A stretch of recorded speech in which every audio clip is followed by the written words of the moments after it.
ڕێزمان و خوێنەوەی کوردی بۆ پۆلی شەشەمی بنەڕەتی لاپەڕا 61.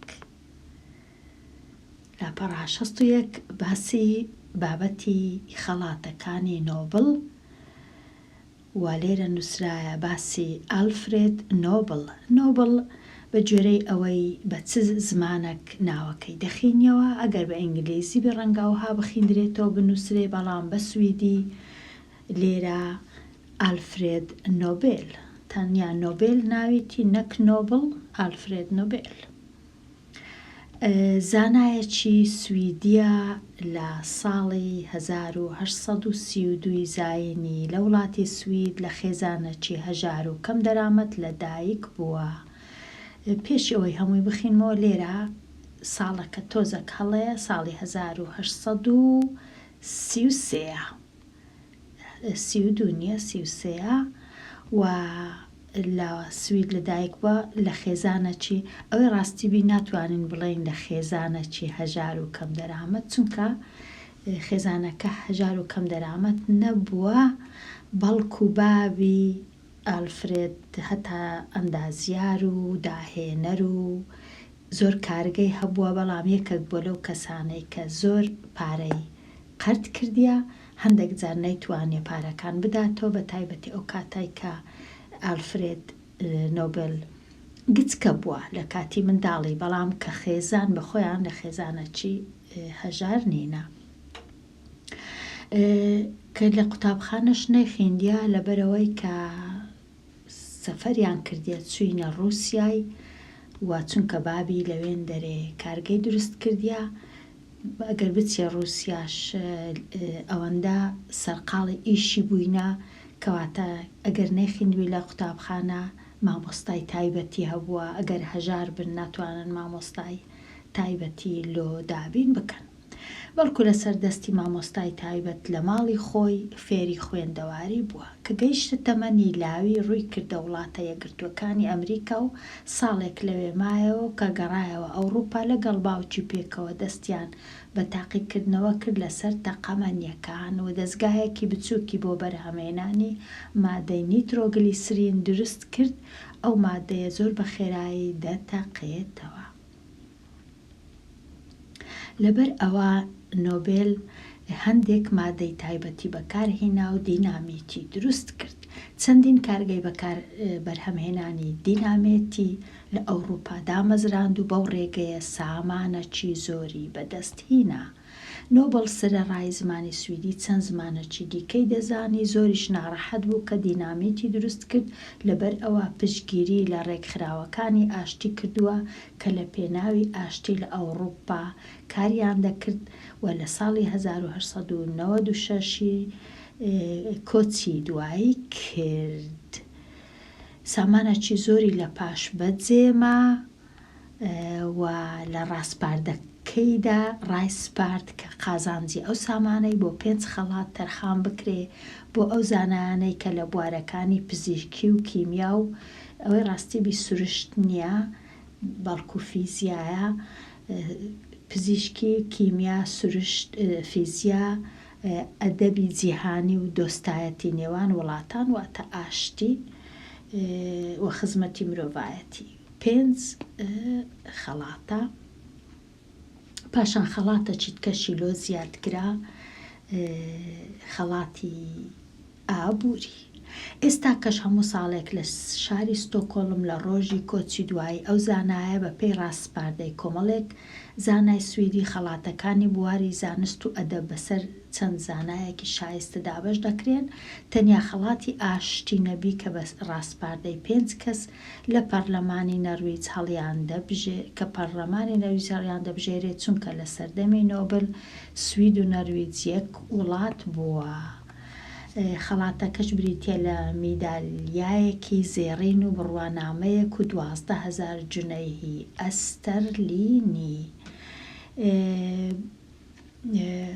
یەکەم خەڵاتی نۆبل بۆ ئاشتی ساڵی 1901 زاینی دراوە بە جان هێنری دۆنان، دامەزرێنەری دەستەی خاچی سوور.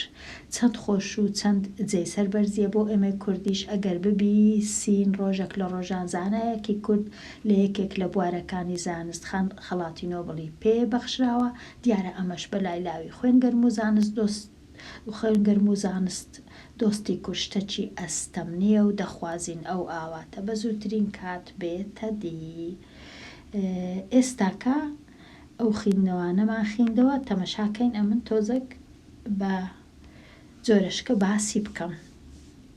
گوتمان ئەلفرێد نۆبل لە ساڵی 1833 لەدایک بووە و لە 1896 لە ئیتالیا کۆچی دوایی کردووە، تەمەنی بوویتە 63 ساڵ. ئەگەر گوتیان ئەلفرێد نۆبل چێە، دەتوانین ناوی بینین وەکو ئەوەی داهێنەرە بە پلەی یەکەم.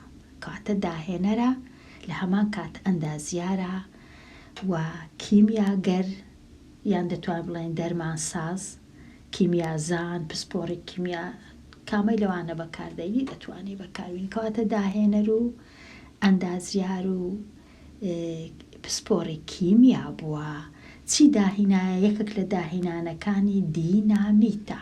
ئەو کاتێک کە ئەو داهێنانەی کرد زیاتر لۆ ئەوەی کرد کە ئەو دینامیتە کە زۆر زۆر بە خێرایی دەتەقیتەوە بەکار بێ بۆ دروستکردنی ڕێگاوبان، بە تایبەتی بۆ ئەوەی شاخەکان بتوانین زوو ڕێگەی بکەینەوە بەبێ ئەوەی زۆر ماندی بین. کەواتە یەکەم جار کە داهینا زیاتر لۆ هەندێ بوو، بەڵام پاشان دروست کرا بۆ دروستکردنی چەک و بۆ شەڕکردن. ئەو کات زۆر پێی باش نەبوو ئەلفرێد نۆبل.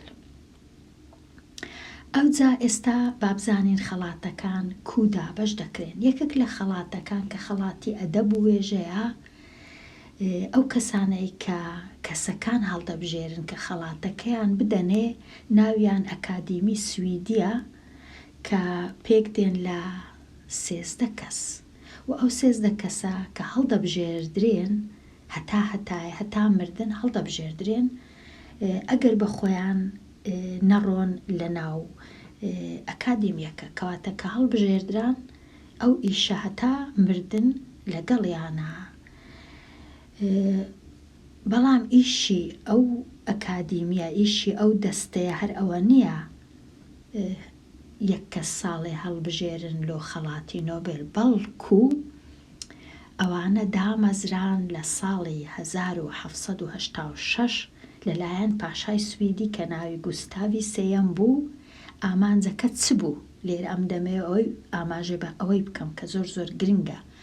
ئامانجی دامەزراندنی ئەو دەستەیە کارکردنە بۆ بەرزکردنەوە و هێشتنەوە و ڕاگرتنی پاچی و بەهێزی و شکۆمەندی زمانی سویدی. کەواتە پێشی 234 ساڵ دەستەیەک دامەزرایە. ئەو جەنازام ئەو کات ژمارەیان چەند بوو، بەڵام ئەوانە ئەو کەسانەی کە هەمویان زۆر زۆر پسپۆڕن لە بواری زمان و نووسین و ڕێزمانی سویدی کە دەیانەوێ کاری لۆ بکەن، زمانەکەی پاکڕا بگرن، بەرزی کەنەوە، شکۆمەندیەکەی لەدەست نەدا. لەبەر هەندێ هەر کەسێک کە دێتە وڵاتی سوید پێش هەموو شتێک دەبی بچی زمانی سویدی بخینی، دەنا هیچ ڕەنگە هیچ دام و دەستگایەک وەری نەگری لە ئیشکردن ئەگەر هاتوو زمانی سویدی بە باشی نەزانی، چونکە زۆر زۆر گرنگی بە زمانی خۆیان دەدەن. هەرچەندە تەنیا 9 ملیۆن کەسن، بەڵام گرنگێکی زۆر زۆر بە زمان دەدرێ. ئەوجا ئێستا با تۆزێک باسی بابی ئەلفرێد نۆبێلی بکەین. ئەویش داهێنەر و وەستای بیناسازی و چەک سازی بکاتە چەکی دروست دەکرد. کارگەی هەبوو یەکەم جار لە سوید، پاشان چووە رووسیا لەگەڵ منداڵەکانی خۆی چوونە رووسیای کارگەی دروست کرد. ئەو کارگانە مینیان دروست دەکرد. ئەو مینانە بەکاردەهاتن لەلایەن سوپای رووسی و کارگەکان لە شاری سانت پیترسبورگ و بۆ سوپای رووسی مینەکانی دروست دەکرد.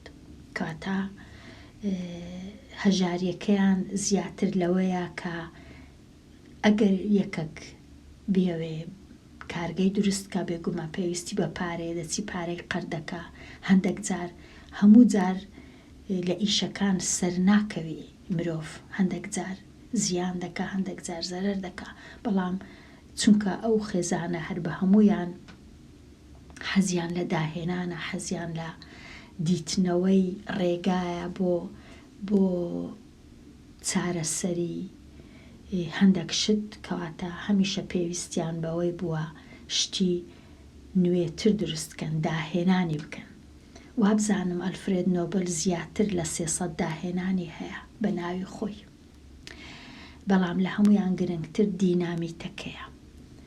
ئەوجا بابی ئەلفرێدی پاشان چ دەکا کارگەکانی زیان دەینی لە کاتی شەڕی کرم یان کرێم هەندێک کەس ناوی دەدەن قەرم ئەو شەڕەکەدا دەرگیرسێ و پاشان تەواو دەبی ئیدی ڕەنگە سوپایەکە پێویستی بە مین و شتێوها نەبی لەبەر هەندێ کارگەکانی زەرەر دەکەن مایە پوچ دەبن ئەو کات کوڕەکانی دەچن چ دەکەن دەچن لە بوارەکی دیکە ئیش دەکەن لە بواری دەرهێنانی نەفت لە باکۆ یان باکوش پایتەختی ئازەربایجانە بەڵام دیارە ئەو کات ڕەنگە لە ژێر دەستی رووسیای بی ڕەنگە رووسیا لەوێ نەفتەکەی دەرهینابی بەڵام زیاتر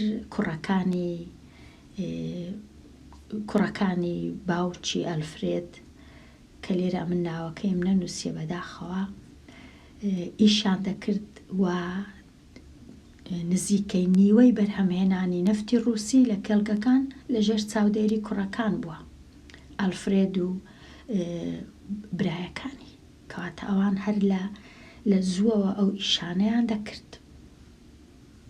ئەو زانیاریانەش لەو کتێبەی هەیە پاشان ئەمن لە لاپەڕایەکی هینایتم کە ئەوانش لەو کتێبەی هینایتیان.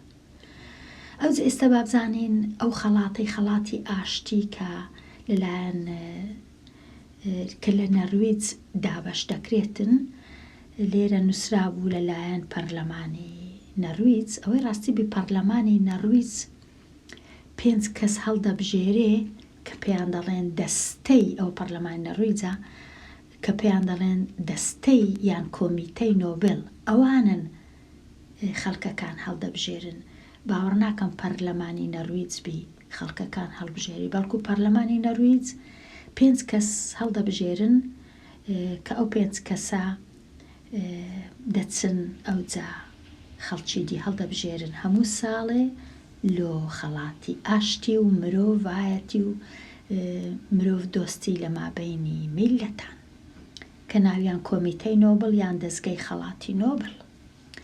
ئێستا بێمە لای ئەو کوردەی ئەو کچە شەنگالیەی کە خەڵاتی نۆبلی وەرگرت ناوی خاتوو نادیە موراد خەڵکی شەنگال لە ساڵی 1980 خەڵاتی ئاشتی وەرگرت. ئەگەر باسی ژیانی بکەین خاتوو نادیە لە ساڵی 2014 کاتی کە دەوڵەتی ئیسلامی یان داعش هێرشیان هینایە سەر ناوچەکانی کوردەواری بە تایبەتی ناوچەی شەنگاڵ و گوندەکانی دەوروبەری ئەو کات بە هەزاران کەس بە هەزاران ماڵ وێران کران و بە هەزاران کەس کوژران و تیرۆر کران و بەدیلیان گرتن. خاتوو نادیە شێکەک بوو لەو کەسانەی کە بەدیل گیرا و 6 کەس لە ئەندامی خێزانەکەی 6 لە برایەکانی کە هەمووشیان منداڵ بوون کوژران تیرۆر کران. خاتوو نادیەش وەکو کۆیلەک وەکو دیلەک دەست بە سەرک لەگەڵ ژنان و کچانی دیکە ڕفێندران و گوازرانەوە بۆ شاری مووسڵ. لەوێ کڕین و فرۆشتنیان پێدەکرد، ئەو دەست و ئەو دەستیان پێدەکرد، ئەشکەنجە و ئازاریان دەدان، وا زیندانیان کردن، وا دەستدرێژیان کرایە سەر. ئەو کات خاتوو نادیا تەمەنی تەنیا 21 ساڵ بوو. پاشان ڕۆژێک دەتوانی ڕابکە لەو ماڵی کە لێی زیندانی کرابوو. خاوەن ماڵەکە یەک لە ڕۆژەکان لە بیری چووە دەرگەکەی قفڵ بدا. خاتوو نادیە دەتوانی ڕابکات و بچیتە ماڵی یەکێک لە جیرانەکان لە دراوسەیەکان، ئەوانیش یارمەتی دەدەن و هەوڵی لۆ دەدەن دەیگەینە کەمپی پەنابەران لە شاری دۆک. ئەوجە پاشان باری دەرونی بێگومان کچەکی گەنج کە زۆربەی ئەندامی خێزانی تیرۆر بکرێ، بە خۆشی لەژێر ئەشکەنجەبی، ئازار بدرێ، دەست درێژی بکاتە سەر باری دەرونی یەکەچی گەنجەکی ئەوها دەبی چەند ئالۆز بی. کاتە وا دەکا کە پێویستی هەبی بە چارەسەر هەبی دەچیتە وڵاتی ئەڵمانیا. کە دەچیتە وڵاتی ئەڵمانیا لەوێ دەست بە کارکردن دەکا، دەست بە بڵاوکردنەوەی زانیاری دەکا لەسەر بارودۆخی شەنگالیەکان، لەسەر بارودۆخی کوردانی ئەو ناوچەیە و گوندەکانی ژێردەستی دەوڵەتی ئیسلامی کە کوژراینە و تیرۆر کراینە، ژن و منداڵەکان چیان لێ هاتیە و هەوڵ دەدا زانیارێکی زۆر بگەینیتە نەتەوە یەکگرتووەکان، بگەینتە پەرلەمانی ئەوروپی. ئەوجە پاشان بە سەدان چاوپێکەوتنی لەگەڵ دەکەن لە رادیۆ، لە تیڤی، لە ڕۆژنامە. ناچار دەبی باسی نەهامەتیەکانی خۆی بکە، باسی نەهامەتی گەلی کورد، گەلی ئێزیدی کەچکو دەرکراینە لەسەر ماڵیان، لەسەر خاچیان، دەربە دەربووینە، تیرۆر کراینە، ماڵەکان لێستاندرێتەوە، منداڵەکانیان فرۆشراینە. کەواتە ئیشەکی زۆر زۆر ئاسان نییە ئەتوو هەموو جارێ ئەو بەسەر هاتانە بینیەوە پێش چاوی خۆت و بجێڕیەوە و باوەڕیشت پێ بکەن. پاشان هەستا بە نووسینی کتێبەک دەربارەی ژیانی خۆی لە کاتی ئەوەی کە دەست بەسەر بووە و ڕفێندرایە. کتێبەکەش ناوی دواهەمین کچ کە پێشەچیەکەی نووسرایە لەلایەن دادوەری بەناوبانگ کلونی کە دادوەرێکی زۆر بەناوبانگە و پێشەچی کتێبەکەی لۆ نووسیە. ئەوجا خاتوو نادیە دەیەوێت لەو کتێبەی ویستیتی بە هەموو کەس ڕابگەینی و هیوا خواز بووە کە ئەو دواهەمین کچبی کە ئەو هەموو ئازار و دەردەسەری و ئەشکەنجە و نەهامەتەی بەسەر هاتیە و هیوای خواستیە دوای ئەو کەسی دیکە ئەو های بەسەر نێ.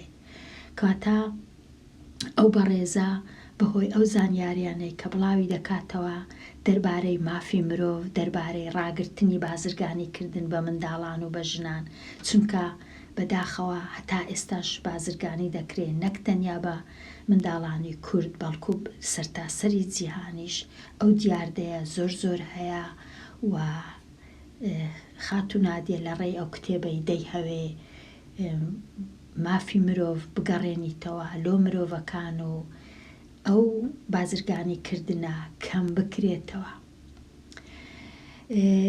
خاتوو نادیە لەگەڵ بەڕێزەکی دیکە ناوی لەمیا حاجی بەشارە لە ساڵی 2016 خەڵاتەکی دیکەیان وەرگرت ناوی خەڵاتی ساکارۆڤ یان زاخارۆڤە کە ئەو خەڵاتەش لەلایەن پەرلەمانی ئەوروپی بەو کەسانە دەدرێت کە بە ئازادی بیر دەکەنەوە کە بەبێ ترس باسی کێشەکان و نەهامەتیەکانی مرۆڤ دەکەن، بە تایبەتی ئەو مرۆڤانەی کە لەژێر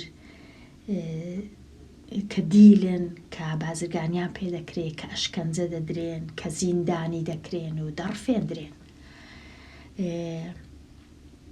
و بە تایبەتی خاتوو لەمیا کەسایەتێکی زۆر زۆر بەهێزە و زۆر لە سەرۆک دەوڵەتەکان پێشوازیان لێکردیە و گوێیان لە بەسەرهاتەکانی ڕاگرتیە.